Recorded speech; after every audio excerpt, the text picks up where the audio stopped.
Okay, we are back with another exciting talk about the pitfalls of the Windows operating system in 2024. Almost 2025. Look where we are. So, what we're talking about on this one is something I have tried to explain in video, I've tried to explain in comments, but I can't seem to get it through people's heads. There is a value to being able to run the current operating system on a given piece of hardware. That has value. The reason it has value is so to all the Linux users out there that say, oh, just use Linux.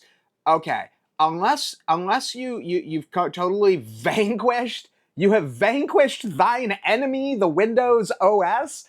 Until you get to that point, this is going to be relevant. Now, last I heard, Windows was something like 80%, 90%, something like that of the market. So you guys haven't even beat Apple, so get out of here with that. So anyway, though, so what being able to run the current OS does is it means that you can take a computer, an old computer, could even be a very old computer. Computers up to, I've tested stuff approaching 15 years old that from a hardware standpoint can run Windows 10 well, definitely 10, Windows 11 just fine. And here's the thing. Modern hardware is very reliable.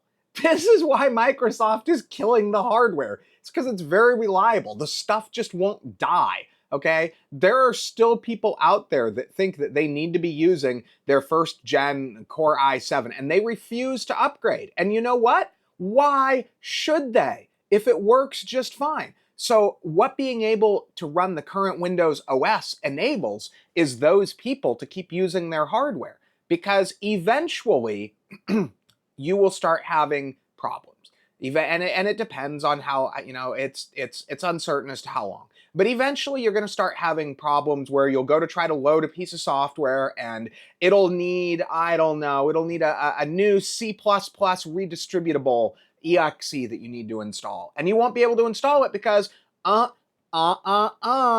don't have the current OS and we only support one OS back. You know what I'm saying? And, so it gives people the ability to use it as though it were a computer that they bought at the store today that's just slower than what they can buy at the store today. And that's the only real downside. Yeah, I know someone's going to get into security and somebody's going to go into this feature and that feature. The bottom line is, for those people that just need a basic computer, computers that can function and do today's needs are so readily available. I pull them out of the garbage, okay? I pull them out of the garbage. These people that just use basic stuff, that just want to play solitaire, they just want to browse the internet. Guys, Core i7 3770K is friggin' e-waste. It is e-waste. NVIDIA GeForce GTX 780 is e-waste. It's literally e-waste. Yes, somebody will try to make money off of it, but it is not worth anything. It is e-waste. Even X99 is approaching e-waste now. It's incredible. It's incredible, the hardware that you see that's no longer of any value whatsoever. And to a lot of these people, that hardware is perfectly fine for their purposes. Especially, you get a lot of those old guys that are really, they were around when DOS was the thing. Like that's hot new shit to them. To a lot of people, they don't need the latest and greatest stuff. They just want to run the OS so they can meet their basic needs.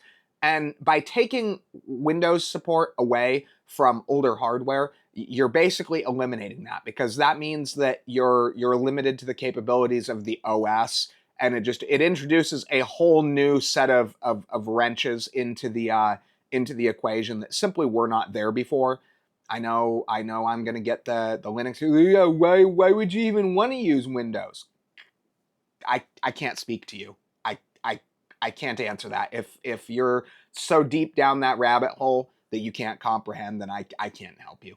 But so anyway, I just want to talk about maybe I need to start. Maybe I need to just direct everyone with this, with these related comments to this video now, because people just don't seem to understand that there is a value to being able to run the current OS versus Windows 10, Windows 8, Windows 7, Windows XP. There are certain things, even if you take all the other issues out of the equation, there are certain things that just become more and more difficult as time goes on. And look, you can make an argument all you want that Microsoft should support indefinitely. I don't subscribe to that, but I do ask that they don't intentionally sunset hardware for the sole purpose of sunsetting the hardware. So anyway, I hope you guys find this interesting, and just another topic. I hope some people watch this who would otherwise have responded, use Linux, use Windows 7, use Windows XP, use Windows 10. I hope this kind of answers that a little bit. But anyway, thanks for watching.